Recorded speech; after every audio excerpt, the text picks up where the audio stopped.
Halo sobat, selamat datang kembali di Bengkel Martin. Pada kesempatan ini kita akan bahas motor listrik yang paling worth it di akhir tahun 2023 ini dari segi teknologi maupun harganya. Motor listrik itu adalah tada, VR New Q1.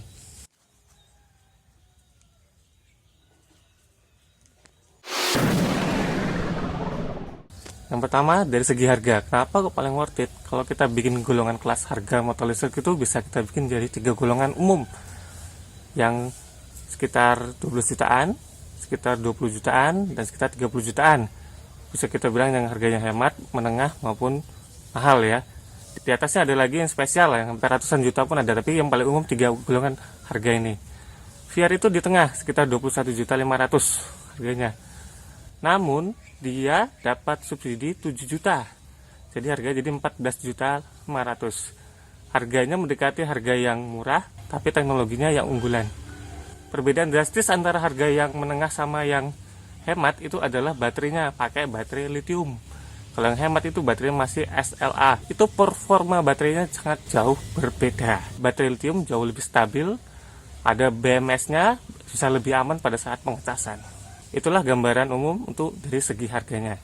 Nah, kalau ngambil motornya lewat kredit, apakah bisa dapat subsidi? Jawabannya bisa, tapi belum semua pembiayaan bisa menerimanya. Hitungannya bagaimana nanti saya jelaskan di akhir video. Dari segi harganya tadi, harganya menengah sekitar 21.500.000 karena kena subsidi, jadi mendekati harga yang kelas motor listrik yang hemat tadi. Ini bonus helm, saya pindahin dulu biar kelihatan jelas tanpa helm. Jadi dari segi harga emang worth it banget, karena dapat subsidi 7 juta. Enggak semua motor listrik itu dapat subsidi ya bro ya. Oke, sekarang kita cek masalah teknologinya. Untuk fitur-fiturnya, kalau lampu semua LED ya. Ini lampu kota yang gede, ini dalam lampu dekat, lampu jauh. Itu saya coba untuk penggunaan baterai itu nggak beda-beda jauh ternyata, dengan jarak tempuh yang sama. Secara umum bentuknya klasik lah ya, retro-retro gitu. Saya suka model kayak gini, spionnya bundar. Kemudian ini ada batok di tengah ini buat pemanis, mungkin buat hadangan cahaya juga biar LCD-nya bisa kelihatan. Kemudian kita masuk ke panel-panelnya. Sebelah kiri umum lah ya, lampu jauh, lampu dekat, lampu sen, klakson. Kita pindah ke kanan. Nah, ini ke kanan ini agak beda dari motor biasa karena ini ada speed 1, 2, 3.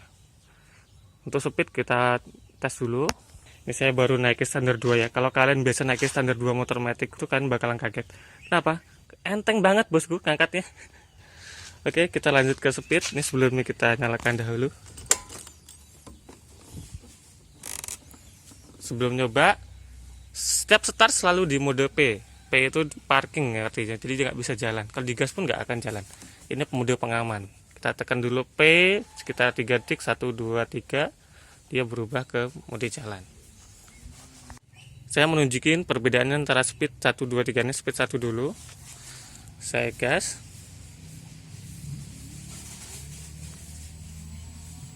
Terdengar suaranya ya.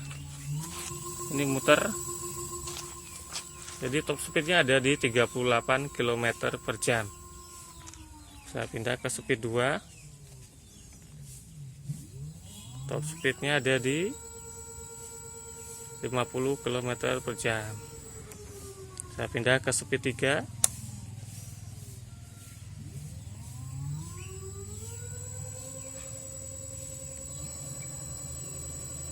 Di 63 km per jam. Jadi bedanya antara speed 1, 2, dan 3 itu adalah top speednya yang berbeda. Jadi perbedaannya selain itu adalah grip gasnya lebih semut. Semakin ke bawah semakin lebih semut ya. Kalau saya sih lebih suka yang tangga 3. Karena lebih mendekati grip gas pada motor biasa. Dan bisa sampai kecepatan yang maksimal tadi 63 km per jam. Ini saya coba buat sendiri, buat berempat sama, tetap maksimal di 63 km per jam. Jadi yang di limit itu sama motor ini adalah speednya, bukan powernya. Nah, ini lampu kotanya nyala. Saya cobain ya lampu utama. Nih, lampu jauh ya, tuh lampu dekat. Saya matikan. Nah, Oke, kita bahas tentang LCD di sini. Ini yang gede, ini kecepatan, suhu baterainya 26 derajat. Ready itu sudah siap jalannya. Tadi kalau belum ready dia P mode di sini. Ini mode 1, mode speednya tadi di sini. 3 ini bukan jam ya, 03 ini bukan jam, tapi berapa lama trip kamu sudah berjalannya 3 menit. Dan ini adalah jarak yang kamu tempuh, dan ini indikator baterainya berapa persen. Jadi ketika kamu jalan, dia selalu akan menghitung berapa kilometer kamu tempuh dan berapa lama jalanmu. Nanti kita berhenti jalan, dia ngitung ulang lagi. Dan kalau mau ngitung total jaraknya adalah dengan cara dimatikan motornya, nyalakan lagi. Di sini lihat cepat, 180 km sudah saya tempuh jaraknya. Gitu. Fitur lainnya di sini ada lampu kota. Tadi lampu utama sini pindah sini. Ini tadi untuk mengubah mode P tadi ke mode ready, dan sebaliknya mode ready ke mode P. Dan ini untuk gas sementara. Jadi kalau gasnya macet ini kita bisa ngegas pakai ini simbol ini. Caranya di gas maksimal di mode P, baru dipencet tombol kuncinya ini. Kemudian di sini ada fitur USB buat ngecas HP di motor. Ini cantelannya saya suka nih. Gak gampang jatuh kalau nyantelin di sini. Kemudian ini kunci. Nah, untuk kunci kita matikan dahulu. Jadi kita bisa nyalakan pakai kunci maupun remote. Oh, ini kunci rumah saya. Jadi pakai remote pun bisa. Caranya pakai remote itu pertama adalah pastikan dalam mode terbuka dulu. Ini kan ada berapa mode ini untuk buka kunci, untuk kunci. Kalau mode kunci, kalau ban tersenggol atau diputar itu akan bunyi alarmnya. Coba ya kita kunci. Nanti kalau matiinnya yang ini. Nah, saya bunyiin nih, coba nih. Nah, alarm bunyi. Kita matikan. Sekampung datang nanti dikira saya nyolong motor. Nah, berhenti. Sekarang kita untuk biar nggak bunyi kita lock atau buka ya. Ini malah saya matiin tadi. Nah, ini bisa nyalain pakai yang tombol petir dipencet 2 kali. 1, 2. Nyala. Tapi kalau nyalain pakai remote berarti matiin juga harus pakai remote. Mau mati di mode lock atau mati di mode open. Kalau saya sih lebih suka di open. Karena saya kalau parkir di tempat kerja itu motor saya sering dipindah-pindah. Kalau di mode lock nanti saya sering dipanggil karena alarmnya bunyi. Sekarang udah nggak bunyi karena di mode open. Tuh. Kemudian kita ke belakang, ini adalah port charger ya. Oke, kita mau ngecas VR Q1 New 2023. Caranya gampang. Ini charger bawaannya ya. Kalau beli motor sudah satu set sama chargernya. Ini kita colokan ke motor. Jadi kita nyolokinnya ke motor dulu, baru yang ke listrik, akan lebih safe begitu ya. Oke, kita colokin dulu ini ya. Nah, untuk nyolokinnya ini slot charger di bawah di motor. Kita ngecas di motor aja ya. Ini dibuka. Terus di sini lihat ini ada anak panah. Di sini juga ada anak panah, disamakan ya. Anak panah di sini dengan yang di sini. Samakan. Kalau nggak sama gimana? Kalau nggak sama nggak mau masuk nanti. Udah sama, dorong sampai bunyi cetak kan. Kemudian tinggal colokin ke PLN.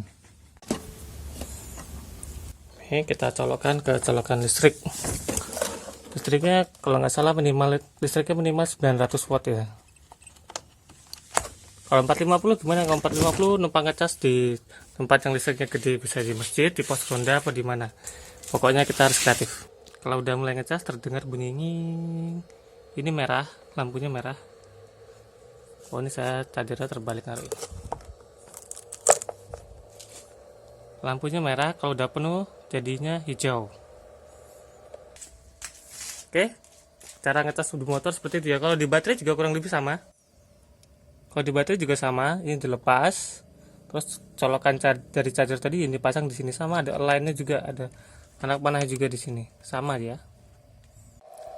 Nah, bagaimana dengan waktu ngecasnya? Standarnya itu sekitar 5 jam sampai kalau dari 0 sampai 100% itu sekitar 5 jam. Namun saran saya jangan sampai 0% baterainya. Mulailah ngecas itu maksimal di 20%, kecuali kepepet, benar-benar kepepet karena belum nyampe rumah. Tapi biasakan ngecas di atas 20% supaya baterainya awet. Kemudian perhitungannya dalam 1 jam itu kurang lebih bisa menambah sekitar 20%. Untuk perhitungan saya kurang lebih seperti itu. Jadi kalau 100% kurang lebih 5 jam. Jadi bisa kita kira-kira, misal baterai saya tinggal 60%, saya menambahkan 40%, berarti sekitar 2 jam pengecasan. Nah, kemudian ini adalah push tab belakang. Keluarinnya gampang pencet ya. Nah, dia keluar. Kuncinya masuk tapi nggak usah benar-benar bunyi tek. Nah, kunci lagi. Buka lagi. Kunci lagi. Nah, gampang sekali ya.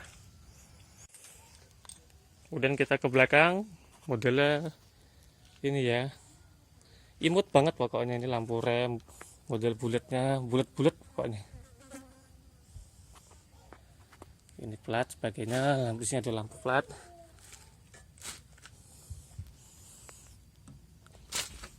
Kemudian ini adalah motor listriknya VR ya, 800 watt. Kalau kalian cari kode mesin BLDC di bagian belakang sini. Dan untuk rangka bodinya di bawah sini. Oh ya, kalau joknya sih standar lampu ya. Kalau buat buka jok pakai kunci. Ini sekarang kita lihat, ini ke kanan mode menyala, ini mode standby, ke kiri itu buka bagasi, buka jok. Kalau ditekan buat kunci, kalau ditekan putar kiri, stangnya di ke kiri dikit ya, tapi nggak usah mentok.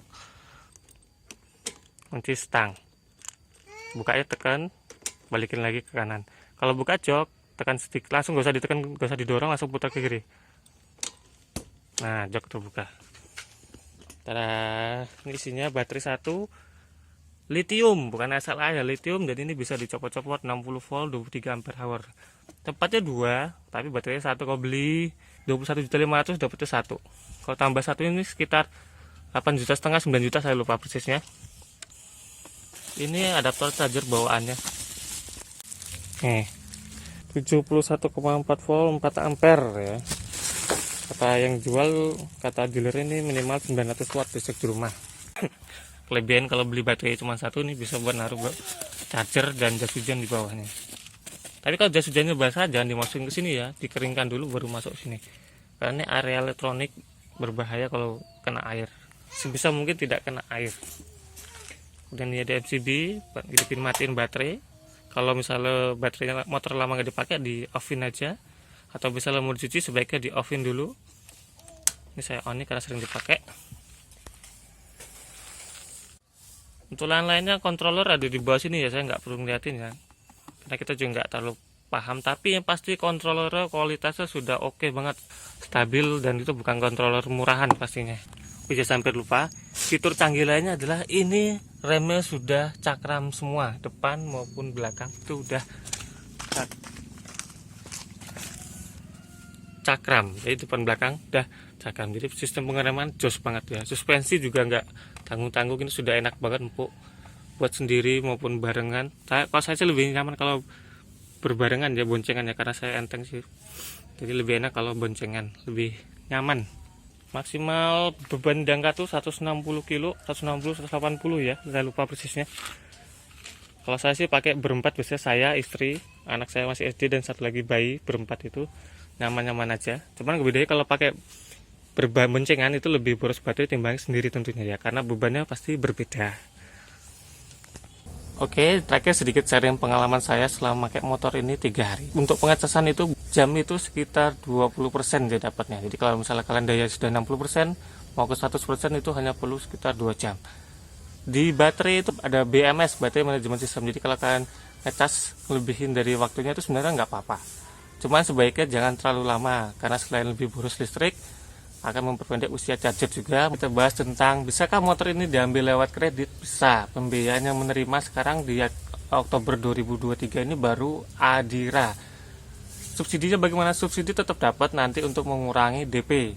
Misalnya ini harga motor 21.500.000 sekarang. Kemarin saya ngambil itu DP-nya 7.750.000. Jadi dikurangi 7 juta tinggal 750. Tapi kena biaya admin 500.000. Jadi saya pertama kali bayar itu 1.250.000, dengan cicilan saya buat 36 kali, 1 bulannya 680.000. Itu kalau di total itu bunganya sekitar 4 jutaan. Jadi ya kalau tanpa subsidi bunganya sekitar 8-9 jutaan. Jadi subsidi itu bikin worth it banget untuk mengurangi DP-nya, sehingga bunganya jadi lebih kecil, lebih ringan. Kalau beli cash bisa langsung 14,5 juta, jadi lebih murah kalau cash tentunya. Kalau bisa mau nyicil pakai kredit juga bisa pakai Adira. Nah, tentunya ada bunganya, tapi karena DP-nya dapat subsidi, potongannya besar, kita lebih ringan mencicilnya. Oke sobat, beginilah video singkat dari kami untuk membahas tentang mereview tentang motor listrik yang paling worth it di akhir tahun 2023 ini.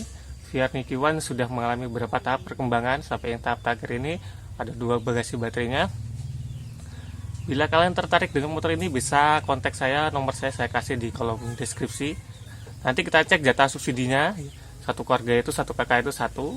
Terutama bagi kalian yang tinggal di area Jogja, kalau sudah dapat subsidi, nggak bisa dapat subsidi lagi tentunya ya. Nanti saya hubungkan sama main dealernya di Jalan Magelang, Yogyakarta. Terima kasih sudah menonton. Bila ada masukan, sampaikan komentar pada kolom komentar di bawah. Nanti kita bahas bersama. Share juga ke teman-teman lainnya supaya makin berkembang, supaya motor listrik juga makin berkembang. Emisi di dunia ini berkurang, terutama khususnya Indonesia ya. Kita bisa memberikan kehidupan lebih baik buat anak-anak cucu-cucu kita nanti dengan oksigen yang lebih baik, kadar pencemaran udara yang lebih rendah. Dukung kami lewat like dan subscribe. Sampai jumpa pada video kami berikutnya. Bengkel Martin, banyak tahu, banyak bisa. Go green.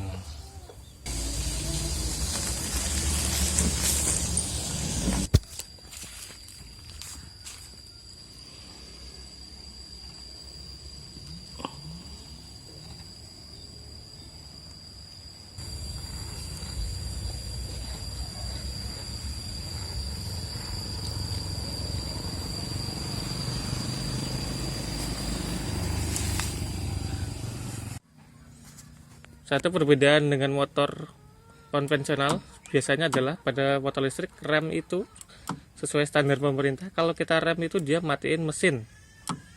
Jadi kalian harus agak lebih careful, lebih hati-hati untuk masalah pengereman ini karena akan menyebabkan reaksi yang berbeda dengan motor biasa ketika direm.